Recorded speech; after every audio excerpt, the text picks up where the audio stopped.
একদিকে রাজ্য সরকার দুয়ারে পরিষেবা দিচ্ছে, সেখানে কেন্দ্রীয় সরকারের আওতাধীন এই ড্রাগ অফিস জেলা ছেড়ে শহর কলকাতার দিকে এগোচ্ছে।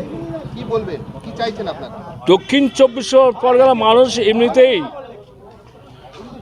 তারা কেন্দ্রীয় সরকারের যে ভাষা, সে ভাষাকে পছন্দ করে না।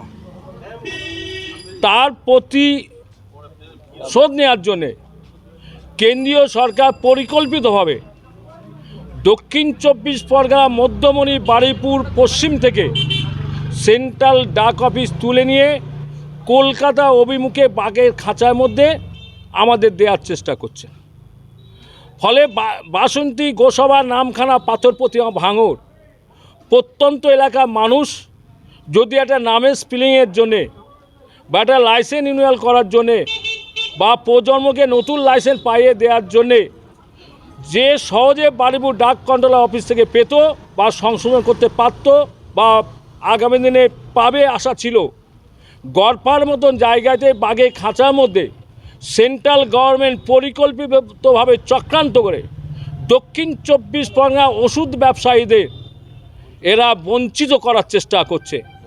তাই আমরা দক্ষিণ 24 পরগনা ব্যবসায়ীবৃন্দ শেখ মুর্তজা সাহেবের নেতৃত্বে আমরা সমবেত হয়েছি এবং আমাদের যে অভিভাবক ডাক কন্ট্রোলার অফিস বারুইপুর, ওনাকে আমরা বোঝানোর চেষ্টা করব যে কলকাতা নয়, দক্ষিণ 24 পরগনা মধ্যমণি বারুইপুরে যেভাবে বিগত দিনে অফিস ছিল, আগামীও দিনেও সেইভাবে অফিস রাখতে হবে।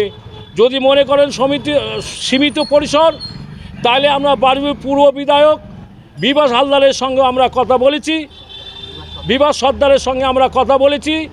বিভাস সর্দার মহাশয় তিনি বলেছেন যে ফুলতলা বিধানচন্দ্র রায়ের স্বপ্ন সেই পিয়ালি টাউনের ওপরে ডাক কন্ট্রোলার অফিস করে দেওয়ার ব্যবস্থা করবেন, করে দেবেন, রেখে দেওয়ার চেষ্টা করবেন। এবং সাথে সাথে পশ্চিমবাংলার স্পিকার মাননীয় বিমান ব্যানার্জিও তিনি চেষ্টা করছেন, ঊর্ধ্বতন কর্তৃপক্ষের সঙ্গে কথা বলেছেন এবং বারুইপুর হসপিটালেও আমাদের কাছে খবর আছে, ওখানে ঘর আছে, বিল্ডিং আছে, অর্থাৎ এই সকল অফিসারদের সযত্নে রাখতে আমাদের কোনো অসুবিধা হবে না।